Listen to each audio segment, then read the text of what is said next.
When people think of wealth, the first image that comes to mind is comfort, luxury, and a life free from worry. Mansions, expensive cars, exotic vacations, and branded clothes are often symbols of financial success, and to outsiders it looks like those who live with abundance have escaped the struggles of ordinary life. But reality is far more complex. Wealth can shield people from hunger, homelessness, or the constant grind of survival, but it cannot guarantee happiness, harmony, or emotional fulfillment. In many cases, the higher the wealth, the more hidden struggles accumulate behind closed doors.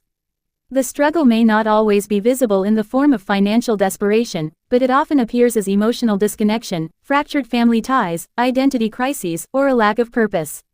The illusion that money solves everything can sometimes create the very problems it is assumed to fix. For example, in families where a parent becomes financially successful, the expectations for children are often defined by that success.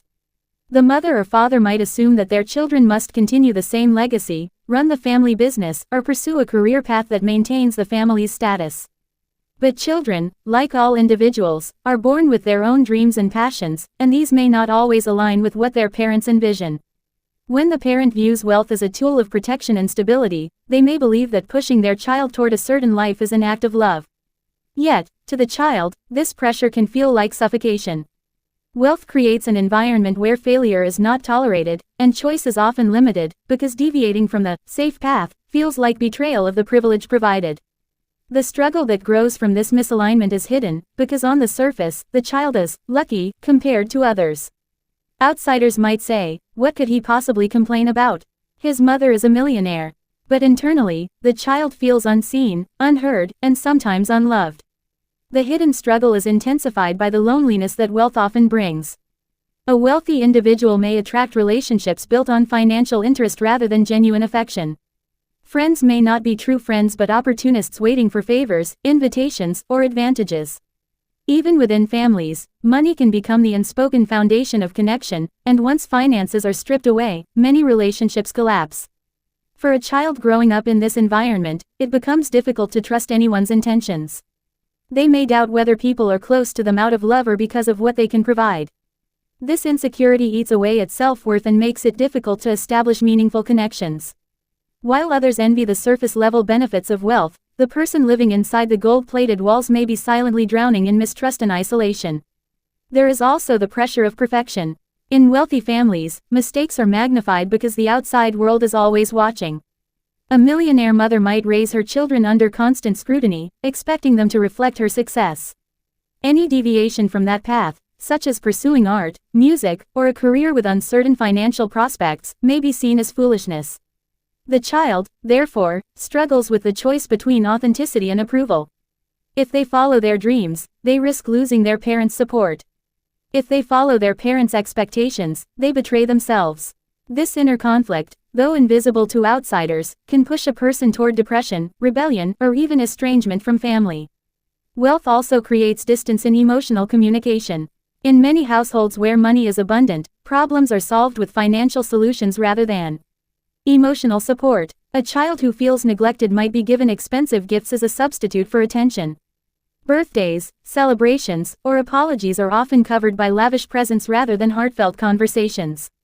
Over time, this teaches children that emotions can be bought, which leaves them feeling hollow. They may smile when receiving gifts, but deep down, they crave time, empathy, and validation.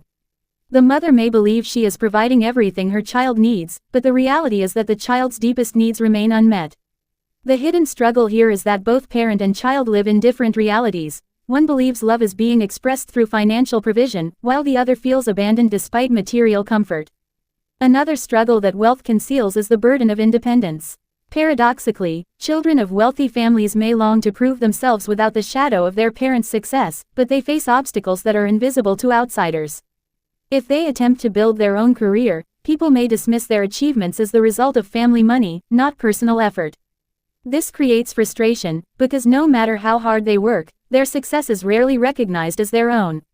On the other hand, if they refuse the financial backing and attempt to live independently, they face harsh criticism from within the family. Parents might say, "Why would you struggle when we have everything?" But to the child, the struggle is not about money, it's about identity. They want to answer the question, who am I without my family's wealth? This conflict can lead to decisions that appear irrational, like leaving home, living in poverty, or even rejecting the parent's support entirely. In stories like The Millionaire Mother and Her Son, the most heartbreaking hidden struggle is the erosion of trust within the family. Arguments over expectations and choices grow so intense that love becomes conditional. When a parent ties affection to compliance, "I'll support you if you do what I say," the child feels unloved unless they obey. To the child, this feels like a denial of their very existence. To the parent, it feels like the child is ungrateful. Both sides are hurt, and both feel misunderstood, but neither can bridge the gap. From the outside, it seems absurd that such a wealthy family could be torn apart, but wealth does not soften the pain of rejection or the ache of not being accepted for who you are. The silence of these hidden struggles is worsened by societal assumptions. Society assumes wealth equals happiness, so the wealthy often feel they cannot speak about their pain. If a millionaire complains about loneliness, people dismiss it by saying, "At least you don't have to worry about bills." If they talk about family struggles, people mock them, "What do you know about suffering?" This dismissal forces wealthy individuals to bury their emotions deeper, creating a life of quiet suffering. The inability to express vulnerability makes them prisoners in their own luxury. They put on a performance of success to maintain their image, but behind the stage, the reality is often filled with brokenness and regret. The most dangerous outcome of these hidden struggles is estrangement. When the emotional gap between parent and child grows too wide, one day it snaps. The child leaves home, not because they want money, but because they crave freedom. The parent stays behind, convinced they provided everything. Years later, the reunion is often shocking because the parent discovers that material wealth never reached the child's heart. To find a son begging on the street, while the mother lives in mansions, is the ultimate symbol of this disconnect. It reveals the cruel truth. The real poverty was never financial. It was emotional poverty, hidden behind the glitter of wealth. When a mother becomes wealthy and powerful, she often believes that she has secured the ultimate safety net for her family. Her sacrifices, her sleepless nights, her relentless pursuit of success are all done with the thought that her children will never have to suffer the way she once did. She tells herself that her wealth is not just about money, it is about creating a world where her child is shielded from pain, from hunger, from the struggles of ordinary people. Yet in this noble ambition, something often gets lost along the way. The focus shifts so heavily toward building an empire and securing comfort that the quieter needs of love, time, understanding, and presence begin to fade into the background. The awakening for such a mother comes when she realizes that her child never craved the empire, the power, or the millions, but simply her embrace, her approval, and her companionship. The awakening is not a sudden burst of knowledge but often a slow breaking down of illusions. For years, a mother might believe that the greatest gift she could offer was financial stability. She prides herself on being able to pay for the best schools, the best doctors, the best opportunities. She feels confident that she has done her duty, and she expects gratitude in return. When her child shows signs of rebellion, distance, or dissatisfaction, she initially interprets it as immaturity or lack of appreciation. She tells herself the child does not understand how hard she has worked. But beneath the child's silence or anger lies a deeper pain, the pain of not being seen for who they are. When the mother finally begins to understand this, when she finally sees the tears, the struggles, or the choices that reflect a desperate attempt to be acknowledged, that is the beginning of her awakening. The image of seeing one's own child in poverty, begging on the street, is one of the most powerful shocks life can deliver. For a millionaire mother who has always surrounded herself with luxury, it feels unreal, almost like a bad dream. She cannot comprehend how the world she built with money could not protect her son from such a fate. She begins to question where she went wrong, and each memory of the past resurfaces with painful clarity. The arguments over career choices, the dismissive remarks when the child expressed a dream, the cold silences after disagreements, all of them come back to her, and she finally sees what her wealth blinded her to before. The awakening here is not just about recognizing her son's suffering, but also about recognizing her own blind spots, her own mistakes, and her own misunderstanding of what love truly meant. In that moment of awakening, the values she held so tightly start to collapse. All the cars, the houses, the jewelry, the social recognition lose their weight when compared to the image of her child with torn clothes, sitting on the sidewalk. She realizes that money cannot buy back time lost, cannot erase years of emotional distance, cannot heal wounds created by neglect disguised as provision. Her heart aches not because she has failed financially, but because she has failed emotionally. The very things she thought she had mastered, being a good mother, suddenly feels like the area where she has failed the most. This realization shakes her to the core, because it contradicts the identity she built for herself as a strong provider. The awakening is also humbling. Wealth often creates a sense of control, an illusion that life can be managed, planned, and secured with money. But to see her child in a state of need shows her how powerless she truly is when it comes to matters of the heart. She understands that her millions could not prevent loneliness, could not prevent the sense of rejection her son carried, could not stop him from walking away. For the first time, she feels vulnerable, stripped of her armor of wealth. In this vulnerability, she reconnects with her humanity, and she sees her son not as an extension of her success but as an individual with his own pain and dignity. The process of awakening is painful but transformative. The mother begins to reframe what success means. Before, success was measured in profits, accolades, expansion, and influence.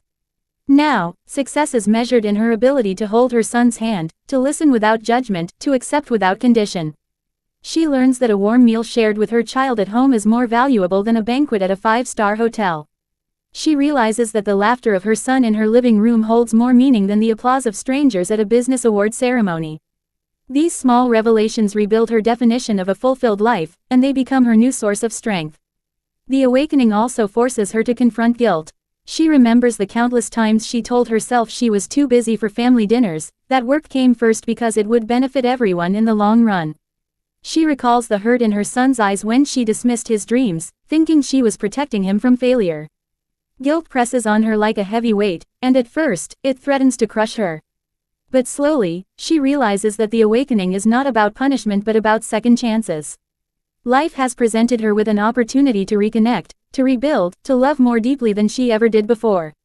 The shame she feels begins to transform into a renewed determination to change, to no longer hide behind her wealth but to step into the raw, vulnerable role of a mother who is present and compassionate.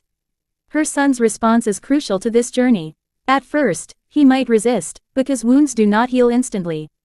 His hesitation or silence reminds her that love is not proven through promises but through consistent action. She learns to be patient, to sit in the discomfort of not being fully forgiven, and to earn back trust little by little. This is perhaps the hardest part of her awakening, realizing that money cannot rush healing. She must show up, listen, apologize, and change her behavior, not once but continuously. The humility this requires deepens her character and reshapes her identity. Another layer of awakening comes when she notices how the world around her reacts. People who once admired her wealth might now whisper about her personal failures, pointing fingers at the irony of a millionaire's son living on the streets. Instead of hiding in shame, she learns to embrace this vulnerability as a part of her story. She stops caring about the judgments of others because she has finally understood what truly matters. Her public image loses importance compared to the private bond she is trying to rebuild with her son. In this way, her awakening liberates her from the prison of appearances and allows her to live more authentically. The more time she spends with her son after this turning point, the more she discovers how much she had missed. She sees his resilience, his creativity, his capacity to survive even in the harshest conditions. She marvels at his strength, which might never have blossomed had he simply accepted the comfortable path she had paved for him. Instead of resenting his choices, she begins to respect them. Instead of trying to control his future, she now seeks to support it. The awakening teaches her that love does not mean shaping someone into your image, but embracing them for who they are, even when it is different from what you imagined. This new understanding flows into every part of her life. She approaches her work with less obsession, realizing that money without love is hollow. She reprioritizes her schedule, making time for conversations, for laughter, for simply sitting in silence with her son. She finds joy in moments she once overlooked because she was too busy chasing the next big achievement. The awakening transforms not only her relationship with her son but also her relationship with herself. She feels lighter, more human, more connected to the world beyond business and wealth. In essence, the awakening is a reordering of values, a stripping away of illusions, and a rebirth of love. It is the painful but beautiful realization that being a mother is not about leaving behind millions in inheritance, but about leaving behind memories of love, warmth, and presence. It is the recognition that the truest legacy is not wealth passed down but hearts nurtured and relationships healed. The mother who once believed she had everything discovers, through her son's suffering, that she had been missing the most important thing all along.